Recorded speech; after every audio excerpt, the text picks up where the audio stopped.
Ladies and gentlemen, as we come to the closing session of the 14th edition of MedDays 2022, I'm honored and privileged to be given the opportunity to announce the grand prize of MedDays 2022.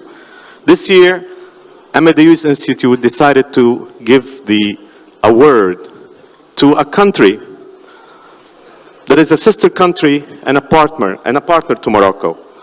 It has become a model of democratic development, stability, and economic resilience.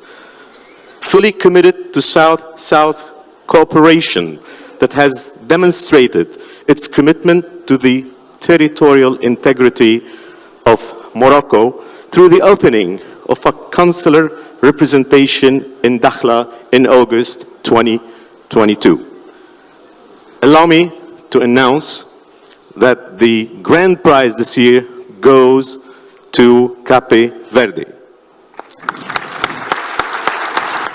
The grand prize and the award would be received by His Excellency, President José María Pereira Neves.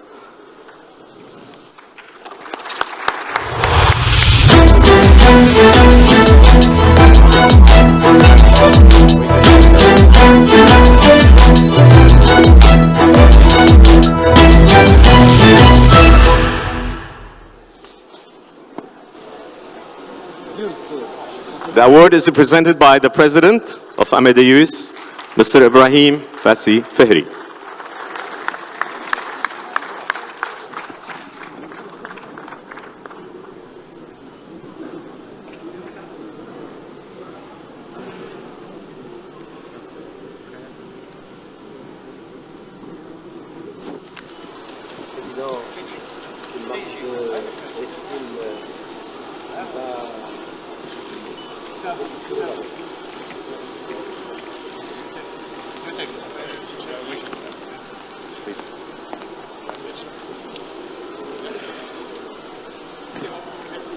Congratulations, sir. Okay, thank you. In 1 second, I will ask you. Over the past 8 years, Cape Verde has consistently performed at the high level in development indices, ranking 7th in the Africa Attractiveness Index and 4th in the Political Stability Index in the 2022 ranking of the Amadeus Institute and Casablanca Finance City Authority. Allow me to present His Excellency President José María Pereira Neves. Mr. President.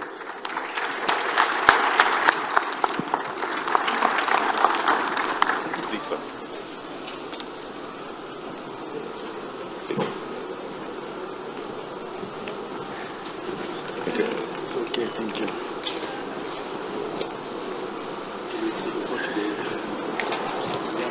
We don't, sir.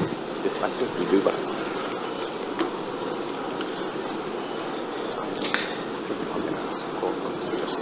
When he finishes.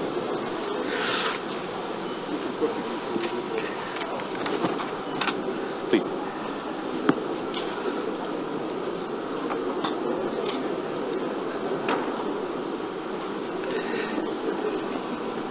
Senhor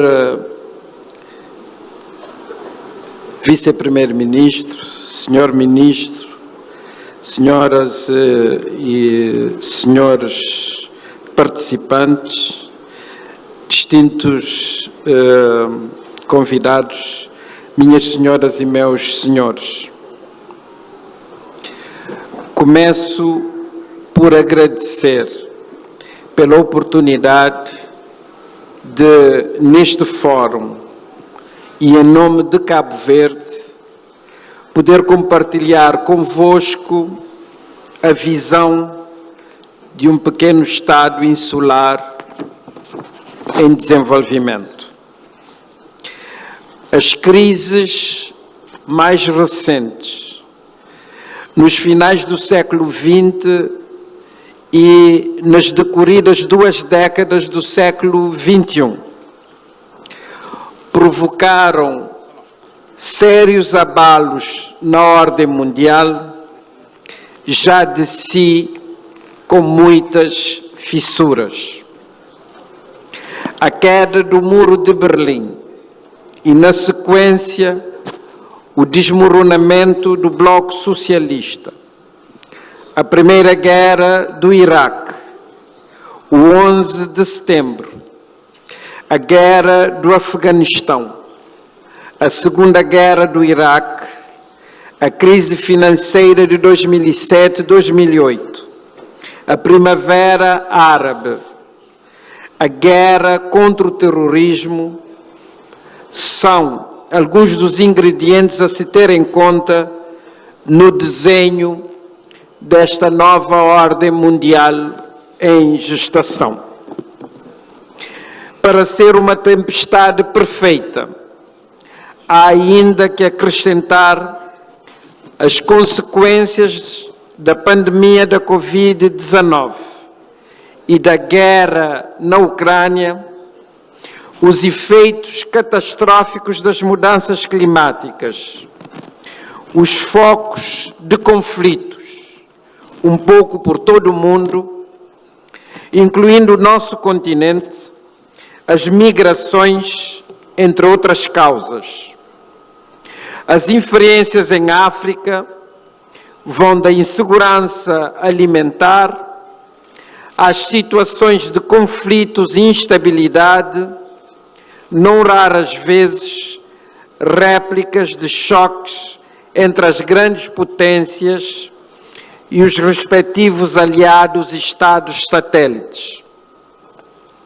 Apesar de uma ou outra experiência de sucesso e de alguma resiliência ao impacto da Covid-19, esta sucessão de eventos adversos apanhou a África em contrapé, revelando as suas fragilidades antigas, com muitos desafios relacionados com a governabilidade, segurança, problemas de terrorismo no corredor do Sahel ou ataques jihadistas, secessão, golpes de Estado, rebelião armada enfrentada pela Etiópia na região do Tigre, ou mesmo a pulverização da Líbia.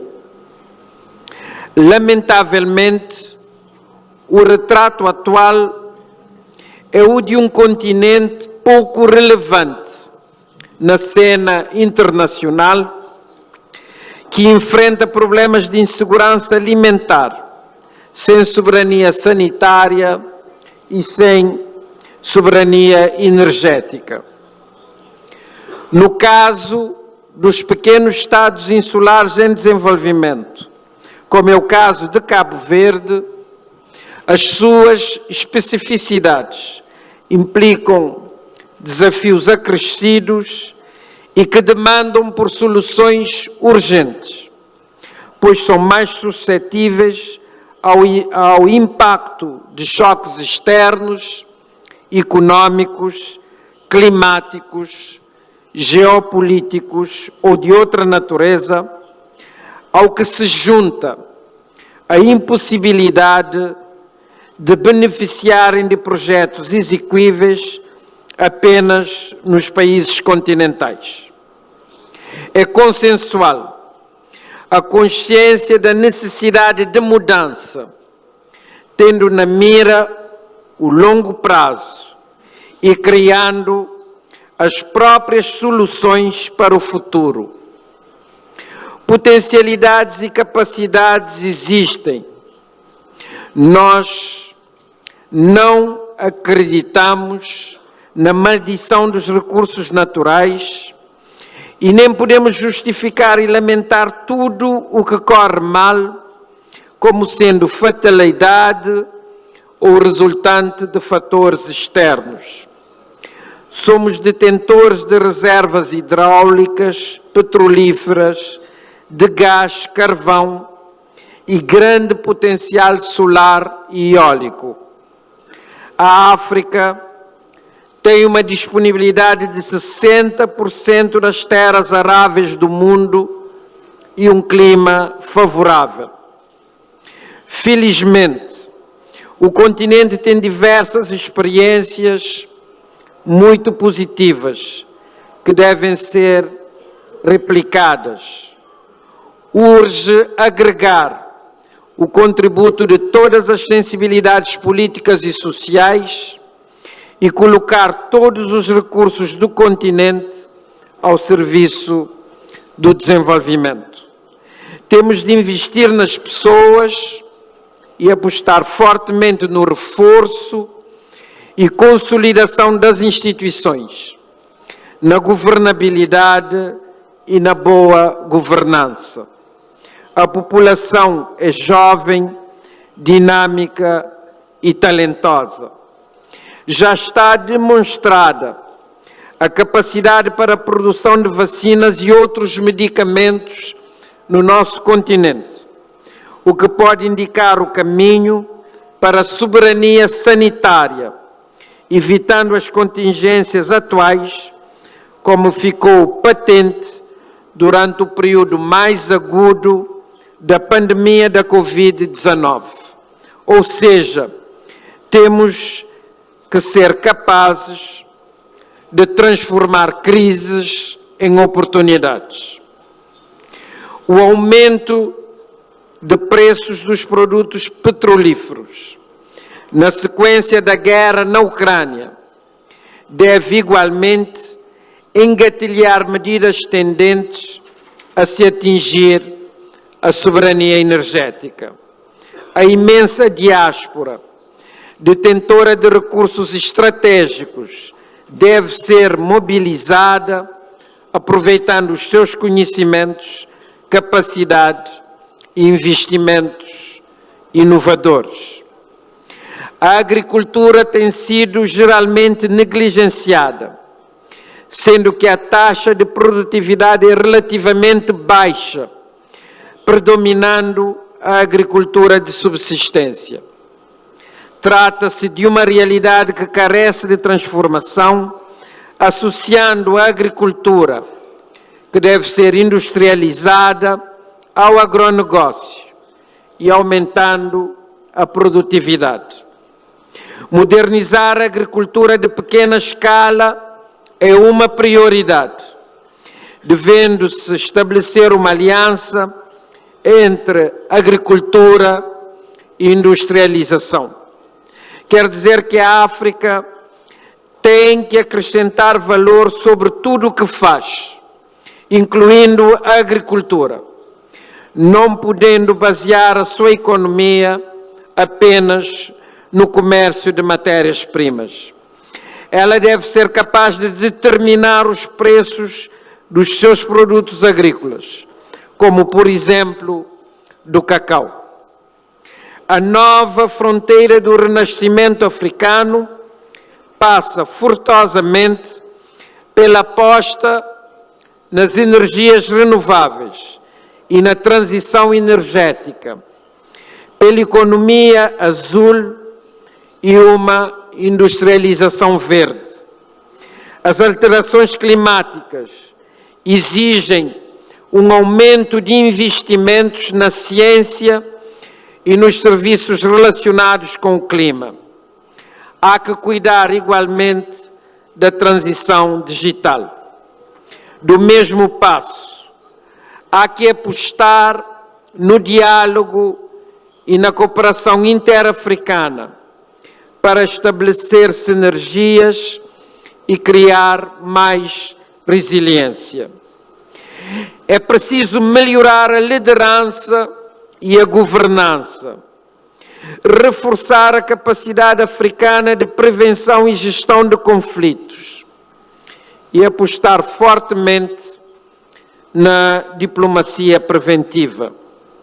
Constata-se a necessidade de reformas profundas a nível dos diferentes países, de modo a garantir liberdade e democracia, ingredientes importantes para a paz e o desenvolvimento e a naturalização da diversidade dentro dos diferentes países. Será determinante o incremento de políticas públicas capazes de responder às expectativas das mulheres e dos jovens, que têm uma enorme ânsia pelo desenvolvimento. É imperioso o investimento na formação e na educação e na criação de emprego jovem, para que a África não seja minimizada e deixada para trás.